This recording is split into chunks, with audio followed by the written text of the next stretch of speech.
What's going on, everybody? Welcome back to the Chaos Reigns Gaming channel, and today we're going to do something a little bit different. I know personally myself, I am a huge COD Zombies fan, and I know a lot of other YouTubers have also done this.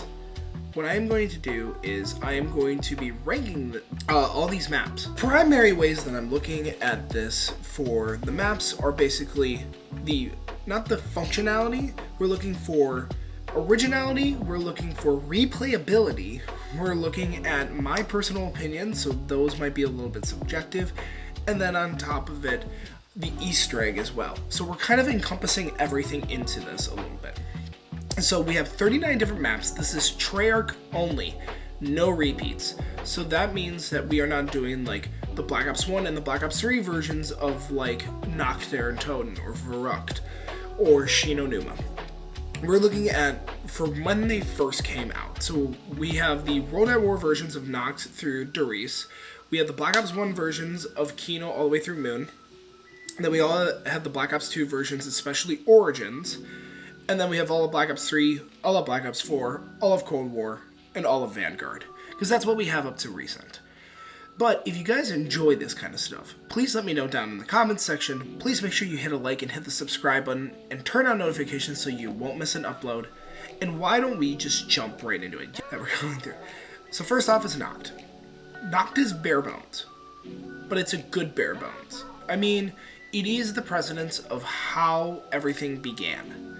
Noct is also one of those maps where I just feel like it fits the aesthetic of what it was going for because of how original they were trying to be. Yes, they used assets from World at War, but at the exact same time, they were able to create this secret mode where you had to get it after being the campaign. And on top of it, you were just sitting there surviving how many rounds until you died out. Yes, of course, there wasn't any talking or any voice actors, but it still felt like a good experience overall. I don't like the spawns. They still keep on doing it throughout this day, which is the spawns are so screwy. But with that being said, it is the start of the COD Zombies. I'm putting it in C tier. That's just my personal opinion. Verrucht. Verrucht is the second map that was part of the DLC 1 pack for World at War. I like Verrucht. Yes, it's very close quartered. Yes, it's in an insane asylum because Verrucht literally means crazy from German. This is also the introduction of perks. So that means you get your Jug, your Double Tap, your Quick Revive, and your Speak Holo. I think that's a major improvement over Noct, where it was very bare bones. You had no perks, you had none of that. Yes, you now had voices, as well as voicing the Marines and the announcer as well. Or I should say, like when I say the announcer, I mean the demonic announcer for like double points, insta-kill, nuke, max ammo. This was also the map that also featured the first ever moving box, which I think is also a staple within itself. But I will admit, again, it's still kind of bare bones. And I also do not like the Verrucht sprinters. Especially towards the high rounds, the Verrucht sprinters can really mow you down. And it sucks. And it's not a fun area to train. So, I'm putting it at least in B tier because I think it did a lot of other innovations. Next, we have Shinonuma. Shinonuma I enjoyed a lot. Especially on the World at War version. I know the World at War version is a little bit buggy, but that's okay. And it's because that this is how you actually got to high rounds back in the day. And some of the, like I said too, some of these other maps beforehand too had crazy high rounds, but Shinonuma takes the cake. Sure, Noct you have over 7,000, Shinonuma you have 10,000. And that is still crazy in my mind, that somebody is willing to sit down at the computer for that long for 10,000 rounds. However, you also did not have to worry about the power switch like Verrucht did. These perks actually were randomized. And even in Black Ops 3, when Mule Kick was added in, you had Quick Revive in the middle, and you could open a door that had Mule Kick in it. But, I digress. We're going back to the World at War versions. Again, you had the 4 OG perks. This is also where we got to meet our beloved Ultimus crew as well. You also got to learn a little bit of the story about with Richtofen's diary, and realizing that this is the way how we got from Division 9 all the way to the area in Doris with Berlin. I think that's an iconic staple. I also think that the flogger is a very iconic staple, and I don't think that we've had such fun traps like the flogger ever since. I feel like the flogger is the most fun because you can sit under there and go prone and you will not die, and the zombies will take all the hits for you. So that being said, I'm going to put it in B. I don't think it's an A, but I think it's the top of B because I think there's still more that they could have done, but I think this was the right direction, especially instead of being now close quarters, you're going outside. So I think I give it a lot more credit than what it's due. Derice. Now, Derice was not my first map. Nox was technically my first, but this is the one that I played extensively. This and Kino. I think that's been a lot of people's just because of how iconic Black Ops 1 is and just the main staple of Derice. I will say though, Derice added a Pack-a-Punch. It also added the PPSH. All these maps include the ray gun, but here's what made it set apart. Shinonuma did introduce the Wunderwaffe, but I think it was more effective on Derice. Yes, you had the catwalk, but I think if you just had one person all the way in the back and you shot the Wunderwaffe on the catwalk, nobody was going to lose Jug. And plus, I think it was really, really effective. And like I said, Pack-a-Punch, big thing. Because that means now you were able to upgrade your guns. That means that you were able to do more damage to get to the higher rounds, which is fantastic. And I do remember a lot of good times that I've had when playing Derice. Not even just on solo, but with friends. The only problem that I do have is when the lobbies kind of get hacked and glitch out. And you're given, like, all these crazy things that you can do. But like I said, I think Derice is a good map. I think it's very well laid out. I think as well as the perks are also, like, they're all there. The only problem that I have is Jug and Death Valley, which means that it's like, there's an area in Derice that you go off the bridge, and you go to one of the other sides, and you go down where the bouncing Bettys are, and on your right-hand side is Jug, and then you have 2 windows. That's why I think it's a death trap, in my opinion. But because of that, and along with the monkey bombs, and then along with the story that you're still playing as Ultimus, and then you're going to your next spot, but Dempsey accidentally shoots the Wunderwaffe, overriding the teleporter to get you to Kino, I think is a wonderful kind of like way to segue into the Black Ops 1 series. So I'm going to put it actually in A tier. I think it's a good map. I don't think it's an S tier. Like I said, we transition into Kino. Technically, this was supposed to be the 4th DLC for Road at War, but it never came to fruition because they were working on Black Ops 1. Now, with Kino, it did get rid of the Wunderwaffe. However, it did replace it with the Thunder Gun. The Thunder Gun, I actually think, is one of the better Wonder Weapons, especially because it's an infinite damage Wonder Weapon. I think this was a good laid out map, but here's the problem that I have with Kino. I feel it is very overhyped. I have played it too much to where it just doesn't feel the same to me anymore, and I don't really enjoy it. Do I still think, though, that, like, when you get to the Pack-a-Punch after linking the teleporter, that yes, you can throw grenades from the top there? Absolutely.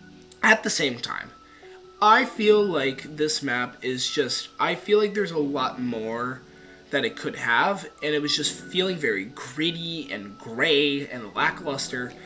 And honestly, for me, my personal opinion, I'm putting it in, you know what, I'm sticking by my guns. I'm at least going to go with B tier.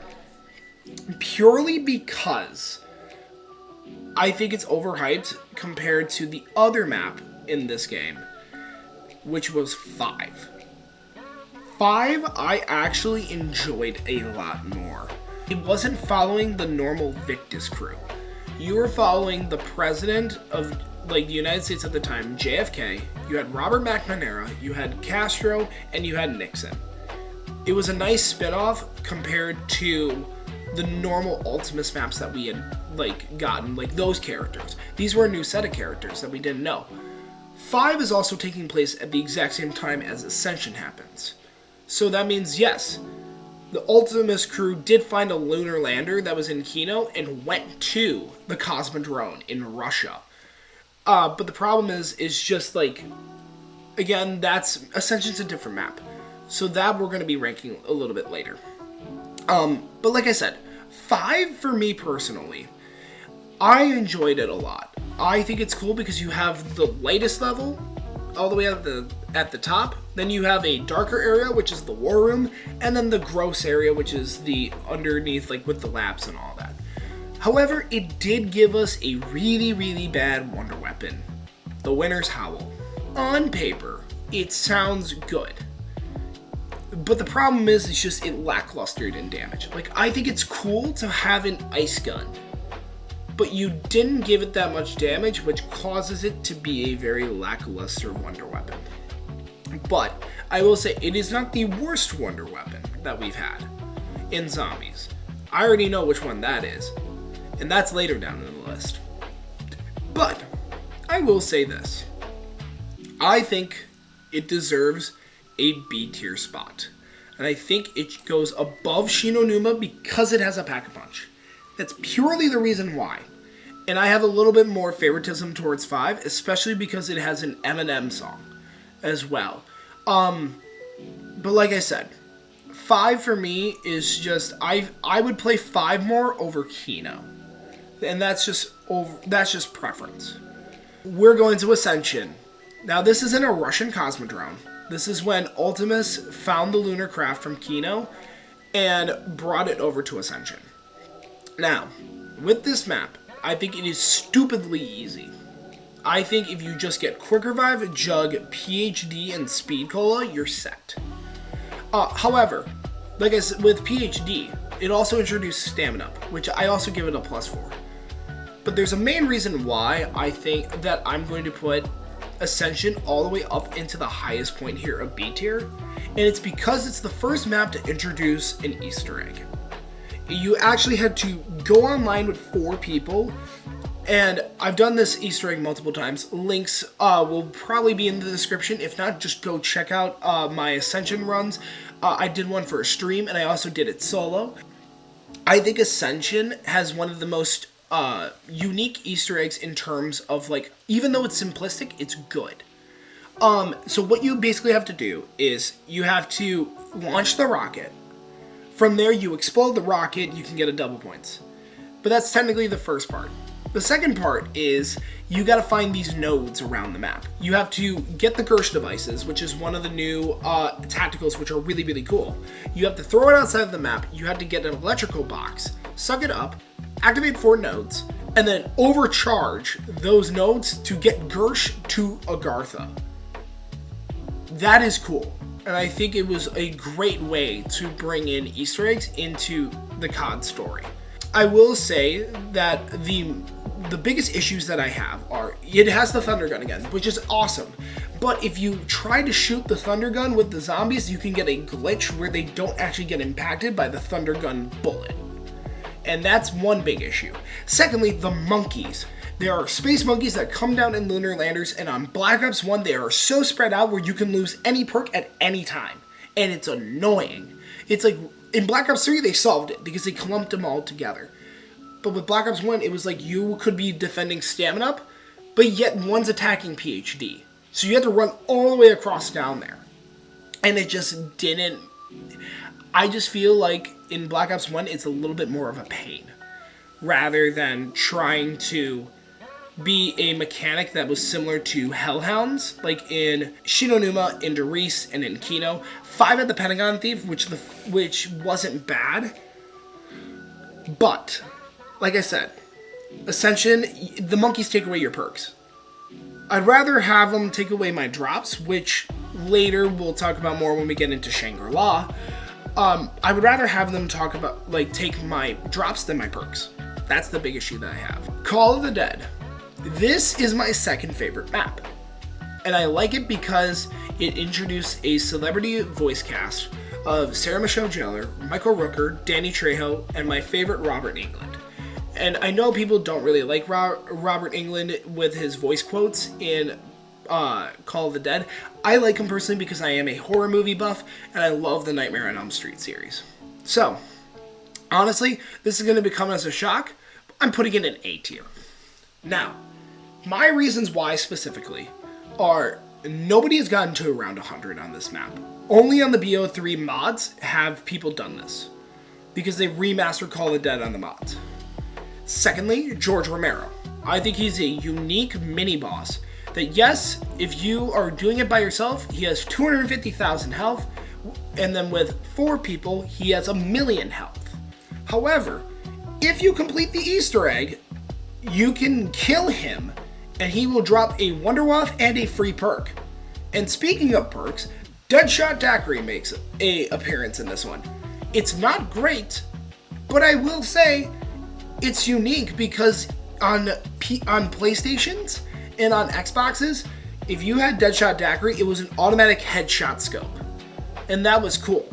And then I will say, what we later found out with Deadshot is if you're playing it with it on PC, it actually reduces sniper sway. Or aiming sway. But I will say this, with Call of the Dead, one of the things that it did really, really special was not only did it have the Ultimus crew like teleported into a spot where you had to free them, but it also gave you a way to do the Easter egg with more than one person and soloable, which I think is a tremendous like commencement to this map. It really focused on trying not to just for the 4-player experience like it did in Ascension. It wanted to do something where it's like, great, now you can do this by yourself. And this would later be a part of like the Origins Easter egg and all the Black Ops 3 Easter eggs you can do solo. And it was like, I think it was a true innovation for its time. The other thing that sucks about it is the fog, because it was trying to hide some things, and I get it because of the graphics of the time, but the fog sucks. I mean, the only other thing that I can say is that pisses me off is when you shoot George, and you're just like, oh no, he's gonna run. But I will say though, in terms of wonder weapons wise, it is actually not that bad. I like the Scavenger, which is a sniper wonder weapon. I also do like the VR-11, purely because when you get the VR-11 Lazarus, which is the VR-11 Pack-a-Punch, you can get a red insta-kill for your partners, and they get insta-kill for a couple seconds. Or not even a couple seconds, maybe about a minute. But it still was good, because it was a support wonder weapon, not just a kill-effective wonder weapon. Yes, the Matryoshka's return compared to also Ascension, but those tacticals, at least, they make sense for this map because it's in a Siberian outpost. So that's why I enjoy it. Shangri-La. This is one of the toughest maps that I've ever played, because not only did you have to do the Easter egg 4-player, but at the exact same time, you had to make sure you had to communicate every single second, because otherwise, if you didn't do something and something were to happen, you would be screwed. And that's why I think, honestly, if I were to put this specifically, I would put this at least above Kino. Ascension, actually, for me, would go also above Kino. I think Shang is probably at the high B. Now, the reason why I say that is because, also too, I have a little bit of biasy. Me and a couple of friends of mine, during our charity stream that we did, check it out on the channel and check it out on his Twitch, at twitch.tv/thejuicyalpha, along with my other friend at twitch.tv/weonlywin, we actually were able to get 9th in the world for the Shangri-La Easter egg speedrun. And I think that, for me, was a achievement because I have 2 other records, which are the Call of the Dead solo record. It's not high, it's like 5th or 7th in the world. And then I also have Djamin's Curse record, which is about that same spot. But those were custom maps. This was a mainstay map. And that's why I'm putting it this high as well. The Easter egg is also very much like all about the story. Like, similar to Ascension and similar to Call of the Dead. Like, Ascension, you had Gersh and Yuri. And Yuri is the Pentagon thief. You had Call of the Dead, which was basically trying to transport them, but you were on a director set. Shangri-La is all about Brock and Gary trying to break a cycle. Which later we figure out that not only were they in a cycle, but we were in a cycle. The problems that I have with it, though, are, one, the napalm zombies. That is a pain in the butt, especially to run them down to the pipes after you turn them. It just frustrates me because if they die, it's like you're screwed. And that's how we actually got screwed a little bit in our run. We actually could have had a faster run, but the stupid napalm zombie just didn't work. On top of that, you also have the multiple times you have to go into eclipse mode. And you have to make sure you have to get these steps exactly right. Otherwise, then what will happen is just everything will go down the drain. It's impressive how tedious sometimes these steps can be. Like, you have to make sure the mudroom puzzle is right. You have to shoot, you have to knife the correct gongs. You have to shoot the right glass orbs in order to get the dynamite down to give to Brock and Gary, so that way they can blow it up and you can actually get the focusing stone. It's, when you think about it in that perspective, it is tedious. When you do it, it's more, not tedious, but just difficult, I would say. And which is why I give it praise, because it's a beautiful map. It's really well lit. It's just hard. That's all. Moon. I'm gonna admit this. It's a C tier map. I'm in the middle of the road for it. The main reason why is because I love the Easter egg. You're sitting there and by the end of it you blow up the earth, which is cool because you swap bodies with Samantha. And you have, like, the wave gun. The wave gun is cool. It's not infinite damage, and compared to, like, Shangri-La's baby gun, which is one of the best winter weapons. But it's still good, and you can still go to high rounds with it. The problem that I have with is just some of the mechanics. It's like you're starting in Area 51, where in Black Ops 1 you would have Jug or Speed Cola spawn, and again you have a 4 perk limit. But that's the issue, is that there are multiple different perks around the map, and this is also where Mule Kick was introduced, which then, if you were playing online, Mule Kick would be in all the other maps.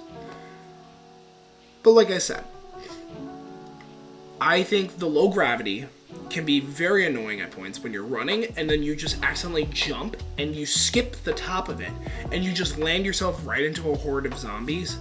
That's no fun. I think on top of that, the space guy is annoying. Whereas, like, the monkeys from Shangri-La that took your drops aren't bad. The moon guy takes away your perks if you stay with his grasp. It's annoying just for him to be like, okay, come here, smother, teleport you randomly, which could mean that you end up in a horde of zombies. Which sucks even more because you're red screened.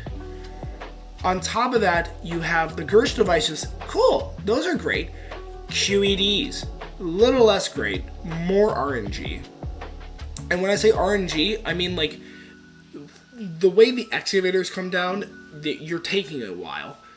Your box luck has to be perfect for the world record. Why do you think people have tried to attempt this multiple times? And there's been multiple crowned people for this record, including Codename Pizza. Bless up to you. I would not be able to do that. But still, Moon just frustrates me a little bit. It's like, I've tried it multiple times solo, and I've been on a good pace. And then because of the soul filling step that I just miss one zombie, it takes like almost close to about like a minute or 2 minutes to your time. It sucks for that specific reason. Transit. I know people dog it in F. I know it should be an F. But honestly, I'm putting it in D. Now hear me out. Yes, controversial opinion, controversial. I don't mind transit when you're playing it with friends. I don't. The things that just suck about it. Let's go through the negatives first. Fog, denizens, two-sided Easter egg that glitches, building all the tables with the nav cards, building Pack-a-Punch, building the jet gun, your wonder weapon, is being built on a table instead of being right in the box there for you. EMPs. When people EMP your perk or the box when you get a good hit, it sucks. On top of that, the fire sucks. Tombstone sucks because you're purposely allowing yourself to go down instead of being a good zombies player. All that sucks. And then you also have knocked added in there. You have the huntsman cabin that's added in there. You have the pylon that's added in there. They tried to be so ambitious that it just flopped. On a positive note, the bus is a good system. It just needs to be tweaked a little bit to be better. But, like I said, playing with friends is actually really fun. And it's also funny too because you also, one of the main bosses is the Avogadro, which is an electric person. But, it's cool because you had two different sides. The Maxis side and the Richtofen side. You had to follow specifically each of those sides, and if you went around to the other way, you would have to redo it again because you went to the other side. You have to stick to one. So you either go with Maxis, which you turn off the power, or you go with Richtofen, where you keep the power on. So, like I said, each of them have their own steps. I'm not going to get into detail about those because that could just take forever.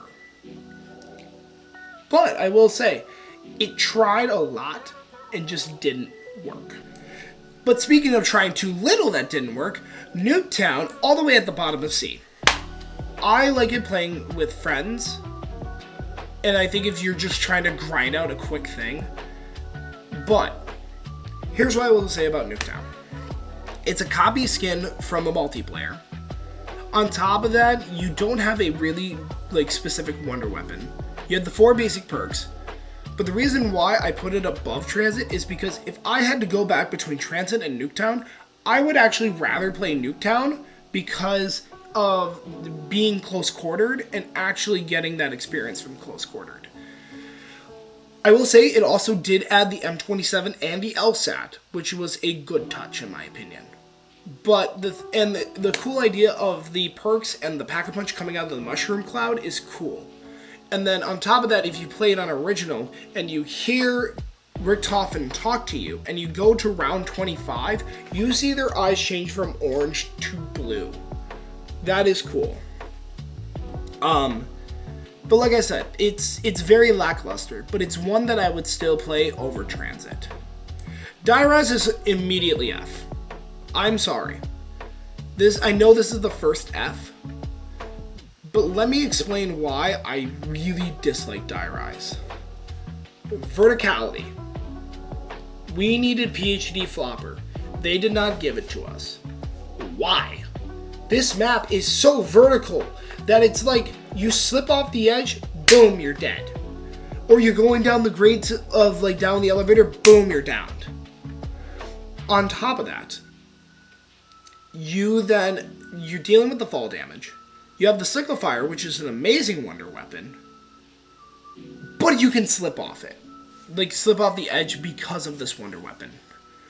Strafe jumping on this is hard, and I know Johnny J25 did a video against Tim Hansen and a couple other YouTubers as well, saying oh, this is easy, and go watch this person who's doing these mad strafe jumps. But this is to somebody who isn't that fully committed to that map and just wants to play for just replayability's sake. Die-Rise is not replayable. Whereas I feel like the maps above, for example, Call of the Dead, I think is very replayable. Same with Doris. I think Kino is very replayable. I think Moon is replayable, even though it can get annoying. I don't think Die-Rise is replayable. I haven't played Die-Rise in a very long time. On top of that, I think the jumping jacks are horrible. Horrible. There's reskins of Nova Crawlers from Kino. It sucks. And even from 5. Which is worse because even on Moon they have the teleporting crawlers, which are annoying. But this one is way worse. The only thing I will say, which is that if you get 100% accuracy, which you can use the Claymore, the Galvanuckles, and the Trample Steam, you can get a perk.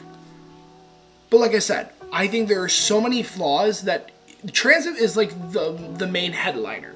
This is the column on the side that nobody sees, but it's a horribly written column. that I can only describe as just like, it is a bad aftertaste in my mouth. That is why it is so low. And even the Easter egg, the stupid part is that you can glitch it out with the ballistic knife or getting the galvanicles off the wall early. And then besides that, you have the Mahjong tile step, which is very, very hard, because you have to make sure that you know specifically where the Mahjong tiles are and what direction they're specifically going, and which one you have to hit first. So that's why I'm saying it's so difficult. And that's why I think it's going to be one of the, like, if I were to attempt that Easter egg, it's going to be hard for me. Mob is an instant S. I know a bunch of other YouTubers have talked about it, but need I say this? Mob's atmosphere is so beautiful. It is so good that I think it is, like, I think it's up there as being one of the greatest of all time. With Die Rise, where it adds, like, Who's Who, which is a stupid perk, Mob of the Dead actually adds a useful perk, which is Electric Cherry. Which means that if you reload, you create a burst of electricity around you that just shocks the zombies for a second. That is good. I'm happy about that. You also have the Blundergat. You also have Afterlife System, which is really, really good. Instead of playing as Victus, you're playing as mobsters who are trying to break a cycle. I think this is a really well done map that Jason Blundell did for the first one that he had. And it was with the multiplayer team too. I think this is really, really well done. I also like building the plane. I like going to the Golden Gate Bridge. The audio reel power-up drops are so cool. Besides the Blundergat, you have the Death Machine, you have the AK, you have the Uzi, you have the Tommy gun. I think this is a beautifully well done map. Instead of like mini bosses like jumping jacks, you do get one specific boss, which is Brutus. Brutus, I think, is a good example of how you can make a mini boss overpowered, but yet still be able to kill it. I think it's really impressive for that feat. As well as we finally get a good tactical besides Monkey Bombs, which is the Hell's Retriever, and I think it's one of my favorites. Again, I have no ill against this map. I think this right here is a perfect map, in my opinion. The Where Are We Going like tune is so beautiful. Finally, Jimmy Zielinski's final map, Buried. I'm honestly putting this in A. I am gonna put it underneath Call of the Dead. Buried it did so many little innovations. Like with Arthur, with the booze and the candy, you also had him be able to build stuff for you and also protect you and hold a zombie and just be a helper to you in general. I think it's really well done. I think the time bomb is perfect, especially because if you go down, you can just click it and you can get your perks back. I think as well, one of the other good things as well too, is this is kind of a neat ending towards like with the Victus crew and this first beginning part of the Ether story, because technically Maxis destroys the Earth, whereas Richtofen just kills off Maxis. But then Samantha, realizing what Maxis has done in the original canon story, goes back into time, and that's where Origins comes into play. Also, speaking of guns, Remington New Model Army. Fantastic. The Paralyzer. What a wonderful kind of like Jet Gun 2.0 that's just amazing. And then you have the Ray Gun Mark II, which then goes into every single map of Black Ops 2. It is well done. It is beautiful. I will take that any day of the week, because that means that we don't just get the stupid little dinky Ray Gun Mark I that we get on all the maps. Now you at least have another ray gun that's in the box. It's nice. And like I said, map exclusive weapons as well. Besides with Die Rise, like you have the AN-94, you have the SVU, you have the Bowie knife and chalk drawings. Those are cool as well. I think the Easter egg is a little complex for me, but it's not overly complex. When I say it's complex, I mean there are a lot. Again, this is all 4-player. Compared to like Mob of the Dead, you can do it solo or 2-player. But Transit, Die Rise, and Bury all had to be done 4-player to get the full like basically big reward that you got for completing all 3. But like I said, I think Buried was a nice wrap towards the Victus storyline. But then we come in with another banger of an S. I think Origins is actually below Mob of the Dead. And the reason why I say that is because Origins can be very, very tedious. When I say tedious, I mean it is a long, extensive fetch quest that you can play it however, like you can get the fists, you can get the G-strikes, you can get your staves done, but it's very repetitive in that sense. But I will say, I know a lot of people adore Origins, myself included.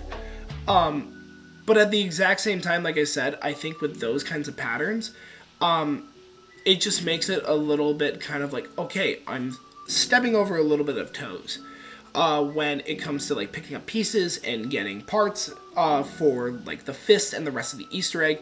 It's a very extensive Easter egg too. Like one that takes probably about like an hour, maybe 2 hours if you have the time for it. I think it's cool though because you get to go inside the robot's head to collect the wind staff. I think it's cool with the gramophone idea. The Maxis drone is also really cool. You also have the KSG. You have the Scar. You have the MG08, and you got a different roster in the box, which I think is something that is very underappreciated. And like I said, this was a nice wrap towards like understanding what Agartha was and the idea of with Samantha. I think it was a good idea, for especially a nice bow to end on for Black Ops 2. And Shadows of Evil is an S tier. What can I say? Shadows of Evil takes place in 1920, but you have such a celebrity cast. Like, my favorite is Nero because it's Jeff Goldblum, but at the exact same time, he plays him to a T that's very impressive to me. Like, I'm one for just like, yes, celebrities. Why don't you try voicing some of this stuff? But with Jeff Goldblum, he sells the story of Nero so beautifully. Yes, you have the story about the Apothecons. Then you help the Keepers by getting the sword back to the Keepers, and then you start lock the Shadow Man into the key. And then you have to destroy the giant Apothecon by getting into Beast Mode. Beast Mode, by the way, is actually really good, and I think it perfected well of what Afterlife did in Mob of the Dead. But I would say I like Afterlife more than I do Beast Mode. Also, on top of it, it gave us a new perk, Widow's Wine. I think Widow's Wine is a great perk. I think at certain points, if like you're trying to hold a zombie, definitely throw away your Widow's Wine grenades. But I think Widow's Wine in general, I think is a very unique perk, especially when you knife and you see them slow down with the webbing around them. That's something that we haven't seen before. And I thought that was really, really cool. I like the idea of the rift. And then also at the ending when they're like, oh yeah, here's the summoning key. Psych, Richtofen comes and takes it from you. That is something that I am genuinely like, okay, now where's the story going from here? Because you realize that it's Primus Richtofen, which is what we played with in Origins. Not Ultimus. This is a different crew now. But it's good. And I like it. The Giant. I'm sorry, but this is below 5 for me. The Giant is not that good. Sure, do you get a reward for doing the Simon Says, or not the Simon Says, the hide and seek Easter egg? Yeah, you get an Annihilator pistol. That's it. And then just about story beats for Richtofen, why he shot himself. Because of trying to get the essence of his soul. But that's it. There's nothing really else to it. It's kind of lackluster. It's kind of bland. It took what it did from Doris, but it didn't make it feel like it was any better. Like, I just feel like it was a little bit of a step back from Doris. So that's why it's going in B. I mean, sure, you have the Wonderwaff, but it wasn't no Apothecon Servant that we had from Shadows of Evil. And I think that's why. DE is definitely an S tier. But honestly, I will actually put it above Origins. Oh, not above Mob of the Dead, but definitely above Origins. I think it's an Origins 2.0. I think the bows are better compared to the staves, even though I do like the staves a lot. But the things that I can say about DE that I actually really enjoyed were, I like building the Void Bow. because it has a unique story to it about with a demon that's trapped inside of an urn. I mean, sure, there's definitely other story beats, but like the Wolf King, which is technically canonized with Arthur being his servant and everything. But what also kind of set it apart is you were collecting the subject of Dempsey, but you were blowing up the moon. And how did you do that? By bringing the APD or the MPD to the Earth and killing a giant keepers inside it. That's right. That's when we've had our first ever big boss battle. And that's why I'm putting it also in S, because it was considered to be one of the hardest at the time. Especially because when you didn't do enough damage to the keeper, or you didn't put the Ragnarok down, basically what happens is that it could have done a wipe mechanic on you. And if you weren't behind any pillars, you're screwed. You're an instant down. And I think that is that makes you really just make sure you be self-aware of what you're doing. However, I will say now that as long as you have the XM with the MR6 Pack-a-Punched, Head Drama, and the Lightning Bow, you pretty much complete the Easter egg easily. It's not that hard. For me personally, though, it's kind of hard just because it's like you get to that moment where it's like, oh, I got this. Nope, you're down. That's why I die at it so quickly. But I do enjoy Horizon. Zetsubo. I know this map gets dogged on a lot. But honestly, in my opinion, I am actually going to put it in B tier. Now, many people will think that it's way too high, but hear me out on this. The KT-4 is not a great wonder weapon, but that's not the true wonder weapon of this map. It's the Skull of Non-Sapwa is basically the main wonder weapon, your specialist weapon. It's the head of a keeper that you can make it screech and zombies explode. Or you can mesmerize it and make images from walls appear, like so that where you can find Takeo, or make gears appear, or mesmerize a spider and get spider bait as well. But that's not the half of it. You also have an infinite Widow's Wine pool after beating the first boss, which is the spider boss. And then that's how you upgrade your KT-4. And then once you upgrade your KT-4, you are actually all good to head down to Takeo's boss fight, is the second boss fight down below in the bunker. The only thing I will also say about this map is the Thrashers are annoying. The spiders aren't too bad, they're still a little bit annoying. The zipline step is a little bit just like, it's a little bit of RNG. When you're like, okay, ready, 3, 2, 1, drop. And then you're like, oh great, did I time it out right? I don't know. And you could die and lose all your perks. That's a big issue that I have. But, like I said, I also hold this one a little bit near and dear to my heart, because this was actually the first Easter egg that I ever did solo that I ever completed. So that's why I also give it a little bit of a higher rating. Now, my number one favorite map of all zombies, Garad Krovi. It's an S tier map. And I put it above Shadows because it's my favorite. The story perfectly matches the gameplay. It is a Doris 2.0. You are basically getting 3 different modules. You're getting it together in order to get Pack-a-Punch. On top of it, the Mark III is a good wonder weapon. It's a Gersh device mixed with a normal ray gun. The L4 Siege is a nice explosive. The NX Shadow Claws are basically the Ballistic Knife 2.0. Yes, the Easter egg is a little tedious, especially when you get to the phase 2 with all the little mini trophies. The bomb step, oh my goodness. Yes, it can be very, very daunting at first. However, if you do have a system for it, it is actually relatively easy. It's not that bad. The Valkyrie step isn't that bad. The Mangler step isn't that bad. Gersh's step has a lot of lore and it's very, very good, and I enjoy it. You also get to fight a dragon, which is cool, and you have a dragon as your freaking specialist, the Gauntlet of Siegfried, which is also a cool specialist weapon. And then you fight Ultimus Nikolai. How could you not? Like, he goes down swinging. Even in the cutscene, he shoots the other Nikolai right into the bullet wound that we see on the right-hand side of his plate. Basically meaning that this could have happened multiple times before. So that's why I'm saying that Garad, I think it perfectly blended story as well as gameplay. I mean, also one other big thing, PBSH is back. Let's go. And everybody was so psyched for it, including myself. Revelations. I think it's a C tier map.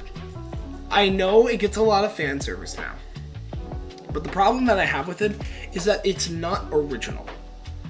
It's a lot of other maps from previous games and previous moments that kind of just got thrown in there.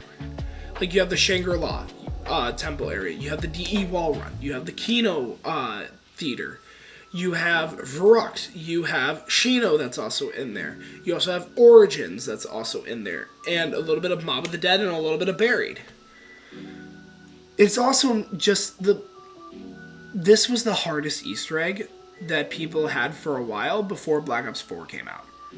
And when I say that, I mean it's because of the dang rock step of trying to find that and then trying to find the eggs. Those were the hardest steps to do to get the audio reels. It also didn't have a really good, like, wonder weapon. I mean, sure, you had the Apothecary Servant, which is a beast wonder weapon. But I'm saying, like, it didn't have any original wonder weapon. Yes, you had the Apothecary Servant. Yes, you had the Rift E9. Yes, you had the Banshee. But it's like, where is an original wonder weapon that we had? And then plus, you had the Ragnarok come back as your specialist. You had the Dragon Shield come back from Garad, which the Dragon Shield is OP in Garad, especially when you upgrade it. But like I said, it's not original. And that's why I'm putting it down at C tier.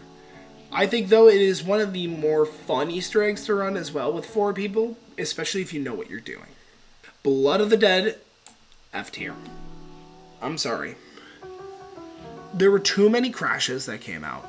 On top of it, they changed the steps multiple times.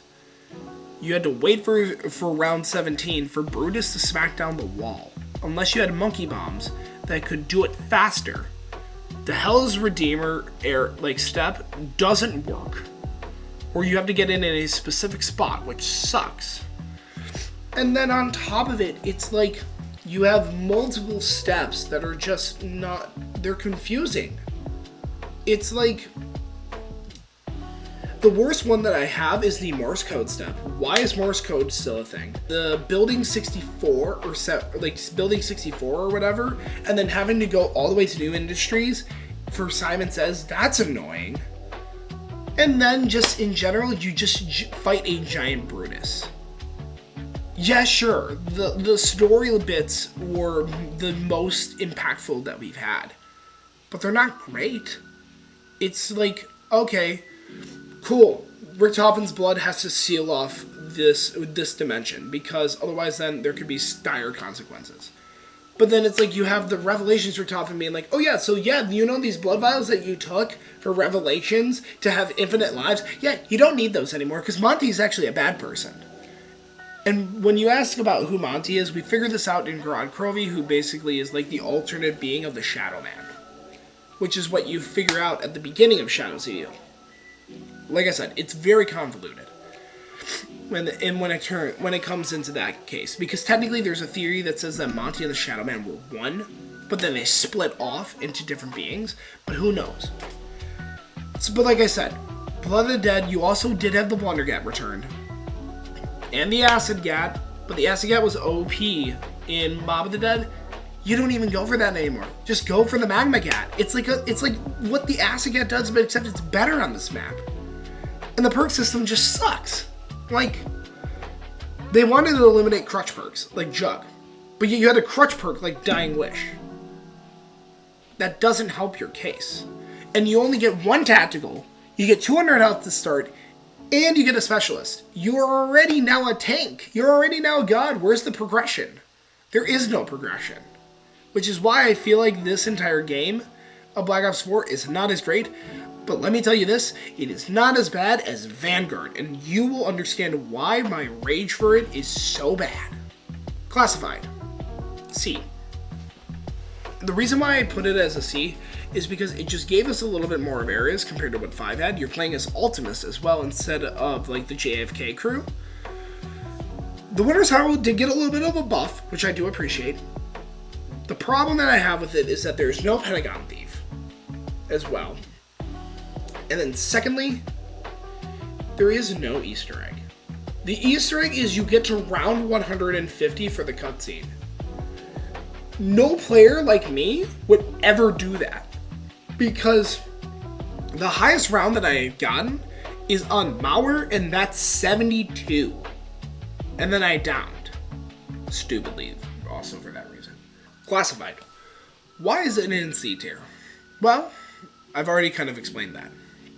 But I think, like I said, the round 150 strat is just not a great one. Because how are you going to get the casual players to get the cutscene and complete that egg if you're putting it at such a high round? You're not going to get somebody that has that time unless they are truly trying to go for it. Which is why it firmly remains in the C tier category. Voyage is an absolute F. It's a disaster. Great idea with trying to make it about the Titanic, but horrible execution. And plus, this isn't even the start of the Chaos story. You're right in the middle of it. Why? Just put out the beginning of it, and then do this map. Or, here's what I would say, get Dead of the Night first, then put out Voyage of Despair, and then have 9 as your DLC. Because then it would have made so much hype for 9, and people would want to continue to play the Chaos story. But they didn't do that. So, like I said, Voyage, it's an absolute tragedy. The only good thing about it is the Eye of Odin boss fight, and then how cool the Kraken Wonder Weapon looks. Everything else is completely dog shit. Like, the Easter egg can glitch out, the clock step sucks, Align the Planet sucks, the outlets suck. It's just a bunch of like, okay, you're going into this area, you're doing this, you're doing this, you're doing this. Why? This makes no sense. It correlates no flow to the actual gameplay of this map. It's just do this. And that's all they give you. And that's why it frustrates me. This could have had so much potential, but it landed into a downfall. Compared to 9. 9 is an A tier map. And I would say this, it will actually go above Call of the Dead. Why? 1, the Death of Orion Wonder Weapon is actually pretty good. I actually like it a lot. It holds them in place while they get rid of their, like, while you slowly drain the zombies' health. Secondly, the boss fight. You fight 2 giant war elephants. That's cool. And also because it's in a giant gladiator arena. I think this has been a new take that I enjoy a lot more that Treyarch has done. And I think it works very well to their advantage. Where I think it's a little bit of a downfall is there are too many boss zombies. You have the elementals, you have the blight fathers, you have the gladiators that throw the axes, and the berserker ones. Or the marauders. You don't need that many boss zombies. Similar with Voyage. You don't need, you don't need the blight father, you don't need the stoker, and you don't need the elementals all at once. It's like, just pick one, and you're fine. I think, for me personally, Black Ops 4 is like the identity crisis. And that's why I will say that IX is firmly in A. Dead of the Night. Unfortunately, it's in D tier. Now, the reason why I don't appreciate Dead of the Night, even though it is the first ever Black Ops 4 Easter egg that I ever completed solo with over an hour and 19 minutes, it's because of basically just Dead of the Night. There's too many parts to pick up.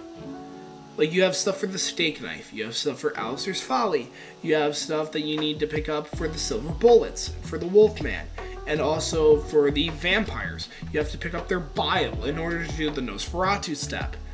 it's just, there's a lot. And the thing that also sucked was the Zodiac scratch step, which you had to go around after doing a step with the telescope of aligning everything. That was also annoying. But it's counting up the Zodiac scratches and going from least to greatest. That is a big issue that I have, because it's just... the amount of times that I've done it correctly and yet it inputs it as wrong just astounds me. But I did enjoy the Wicker Man step, which you're going into the afterlife finding the ghost. And the night step's okay. It's not that bad. It could be way worse. And then fighting Giant Wolfman at the end is also pretty cool. And yes, there is a different voice cast compared to the Chaos story that we see here in like 9 or Voyage of Despair. But these characters are just very unlikable. They're not likable like our beloved Aether crew. And they're not super likable compared to like the Shadows of Evil or Mob of the Dead, or even Victus for that matter. Like, they're just very bland and one-faced. And I didn't like that. Ancient Evil. I think it is an A tier map. And I still think it's above Call of the Dead for this. Now, why is this one above Call of the Dead 2? But below 9? I think 9 did things right with the one singular wonder weapon. But I will say, I think Ancient Evil is kind of like the Origins 3. And when I say that, I mean you have 4 gauntlets.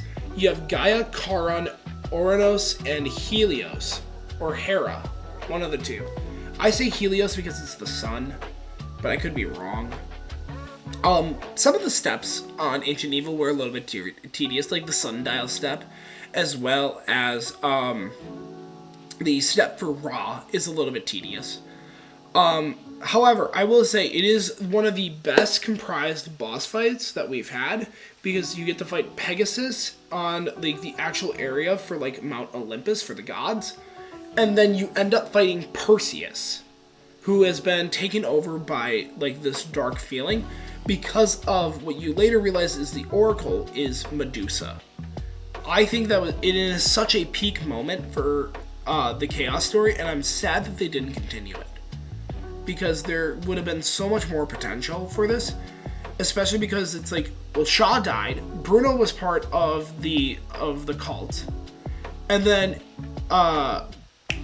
Diego was the one that ended up saving Scarlet from Medusa's wrath. And then you also had an amazing shield with the Apollo's Fervor with the spear. And in general, I think this map was really nice, especially coming into the city of Delphi. I think it's one that they did really well, and one of my favorite steps in there was just act in a play. I think, or like basically another way of saying it is the hit your mark step. I thought it was really, really cool, because it talked like you actually had to do stage positions, you had to kill zombies while you were doing it, and it was one that was actually really, really unique, and I enjoyed it. Alpha Omega. Where do I put this? I think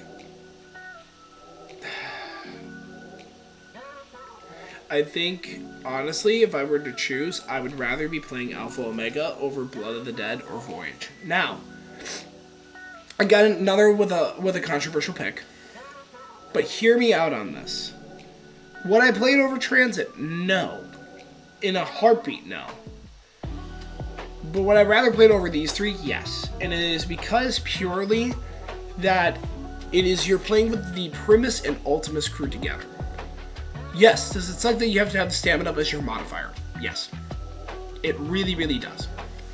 But at the same time, the thing that I am most appreciative about is that with that, you have the 4 ray gun Mark II cases.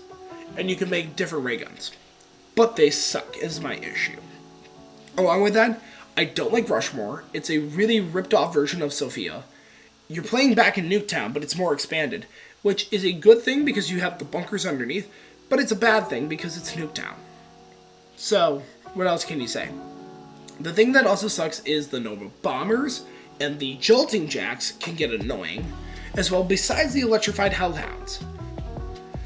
The other thing that just really sucks is that your final boss is the Avogadro. which you realize is Cornelius Purnell, the guy who has been running the experiments on the US end. It just sucks because there could have been so much more to the story, but yet you threw in Purnell. And you threw in the Avogadro as the final boss fight, which if you have your specialist and your ray guns, he's easy to defeat. There's no challenge with it, which is why it also still sucks. So, like I said, it's D tier because at least like it tried to have some depth, and you also realize that Maxis dies, and I think it's a very emotional scene, but it's not live action, or like it's not motion captured. It's done because it was taken over by Activision Shanghai, and they did it with like the comic style. And I really wish that they could have done a more mocapped version of this. But leads into the final map. Tog, I believe, is a C, and I think it is all the way up at the top for a specific reason. I will say this. I think Moon is above it. But I like Tog because it's Call of the Dead remastered, and I enjoy Call of the Dead. It also had the Golden Pack-a-Punch. It also talked about Pablo Marinos. You also get to play as the Victus crew for a final time. And you have the Samantha box. The problem that I have with this map is just I feel like it's very underwhelming for the end. And when I say underwhelming, I mean, yes, it's very emotional and very gut-wrenching, but it should have been the Great War map. The Great War map would have made so much more sense to how to wrap this entire story up. And I think it would have been so cool just to kill a giant apothecon towards the end along with the Shadow Man. I think it would have been so much fun. But instead, this is what we got. And that's why I'm putting it at C tier, because I think it could have had so much more potential compared to where we got. That being said, now we're going into the Dark Aether story. And oh boy, this is going to be a little bit. D Machine is an A. Now, I think it is the best out of all the Cold War maps. But I think what set D Machine apart was that it was a nice introduction, that we went back to Noct, and that we had the original perk system. But when I say the original perk system, I mean we had the original perks like Jug, instead of the weird, funky Black Ops 4 system. But yes, you could get all of your perks, so that means you could get 10 perks, that means you could get shield, and high rounds were made pretty easily. The die isn't actually a bad wonder weapon as well, especially now that we were able to pack-a-punch it by the end of its cycle. But I will say that I also do like the 4 variants with the Noah 5, the Fireball, the Ice one, and the Lightning. The Lightning is the strongest. But like I said, I think it was a return to basics a little bit, which kind of meant when I say return to basics, I mean you're returning to that Origins kind of idea, where it's like, okay, you have a wonder weapon, but you have 4 different variants. On top of it, I really did enjoy this map when it first came out, especially when you were able to pull the ray gun, because the ray gun they made so much more powerful compared to Alpha Omega or even Tog. Tog had some of the weirdest wonder weapons too. The Tog, you had the Wonder Waff sniper and the Tundra gun. This is at least you have one main wonder weapon, but then you have variants of it, which I think are very, very nice. And that's why I think it deserves the A spot. Firebase Z, I think, is a C. Now, why do I think this? I think this because it is the wave rounds where you have to go up to against the trenches, against the zombies, and because when the Orda spawns in. The other reason why is because of the memory step. Can be very, very difficult when you don't have the right mimic. Mimics were introduced into this map, and they are way worse than D Machine's Megatons, in my opinion. The Megatons, yeah, sure, they can throw radiation at you and they split in two and you have to kill them multiple times. But with the Mimic, it's they pop up out of nowhere and it's annoying. They also have the Manglers that come back from Garad Krovi, but I think these Manglers are a little bit more annoying because they're just as soon as you shoot them shoot the cannon arm off, they sprint at you, and it's a little bit annoying.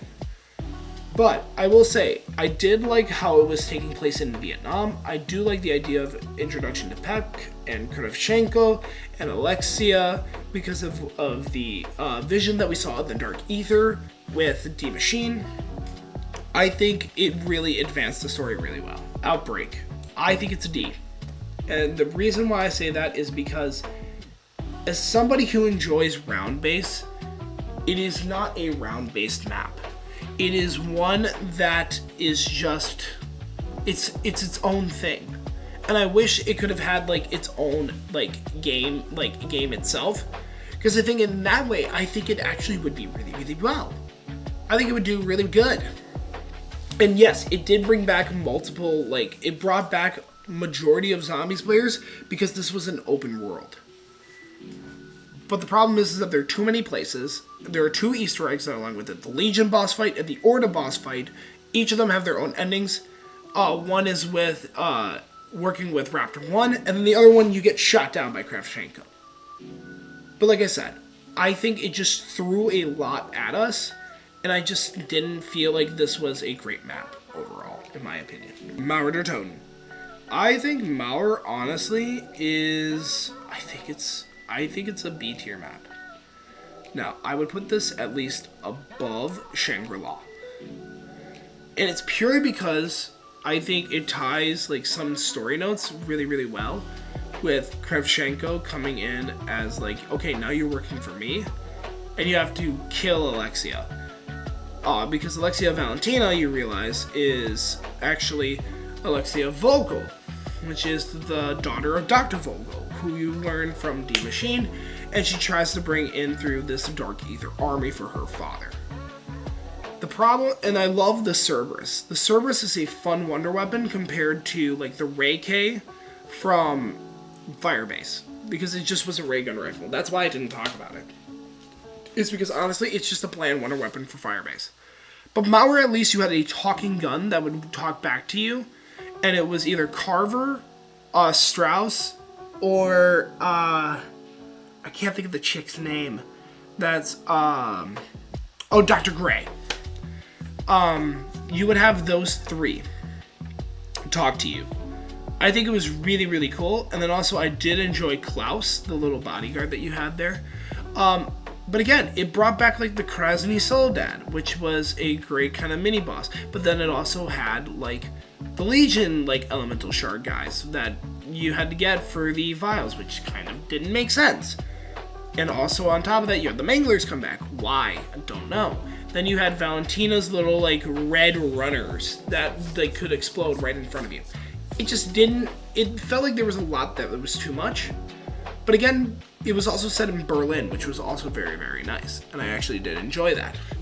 So that's why I think it firmly fits into the B tier. Forsaken. I think it is at the very bottom of B. Why? And I think it all comes down to the Crystal Axe. The Crystal Axe, I think, is one of my favorite wonder weapons because it is an axe that if you kill a zombie, you get armor back. And I think that is very innovative for a wonder weapon. However, where it does lack is you have the Abomination, which is basically the Margwa. You also have the Red Runners come back. You also have a bunch of other mini-boss zombies come back. Why? You didn't need to add all those. If you had the Abomination and the Red Runners, that's fine. I would have been more than happy with those. But why did the Manglers come back? Why did they have to be there? They didn't have to be there at all. Why did Mimics have to come back? Why did the freaking, magic wizard hands guys from Forsaken also had to come? I mean, not Forsaken. From Mauer der Toten have to come back. I can't, think of their names off the top of my head. That, helped increase zombie strength. Why? They didn't have to come back, but they did. It just didn't make sense. I think they threw a lot at this one, especially for it being the last map. But I will say, I did enjoy the ending of this story with Samantha going back into the Dark Ether with the Forsaken, who we later realized that his name was Zykov, but then got left in there because he had to reactivate the reactor to get the Dark Ether going. And then you see him become this giant entity that is known as the Forsaken. I think it was really, really cool. And then you also realize that Kravchenko dies and Dr. Peck still lives.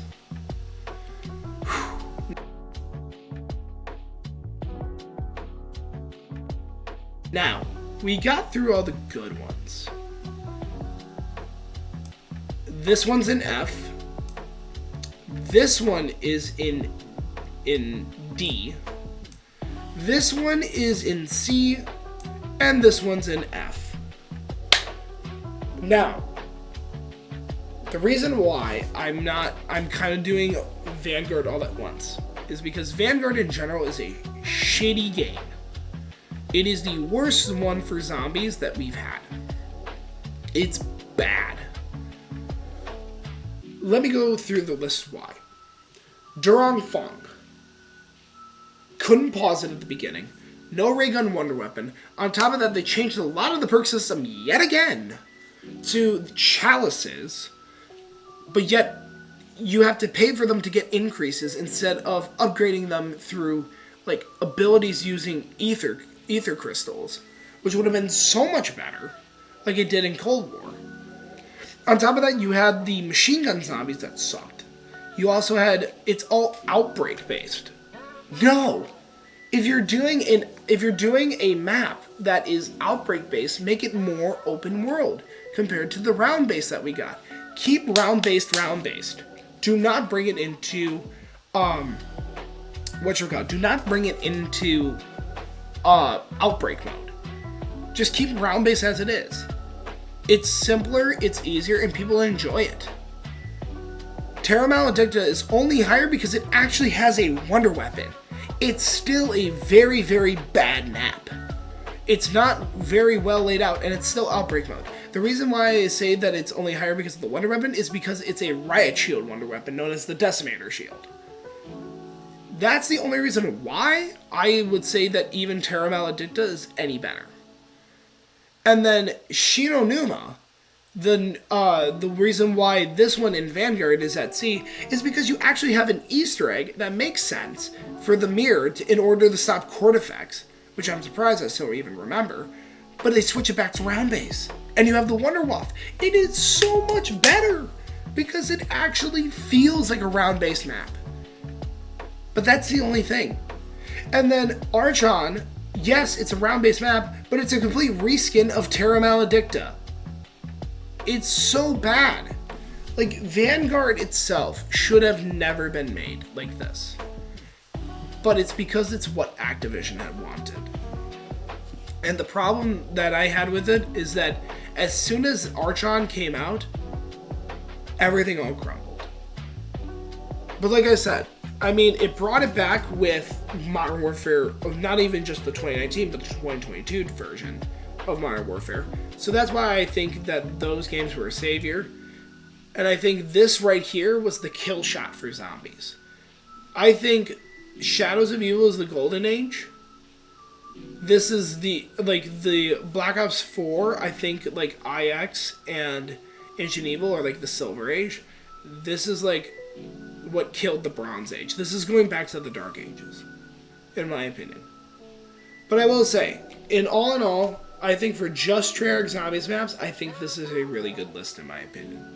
If you guys have any other comments, please let me know down in the comment section below, or even just like where you would put multiple maps like these, and what would be your picks, especially your top S tier list. I would be very curious to know, to see the similarities and the differences.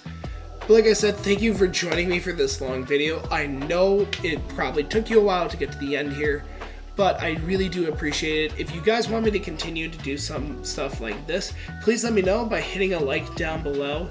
Like I said as well, make sure you subscribe and turn on notifications so you won't miss an upload, and join the Chaos Army. And until then, I'll see y'all in the next one. Peace out.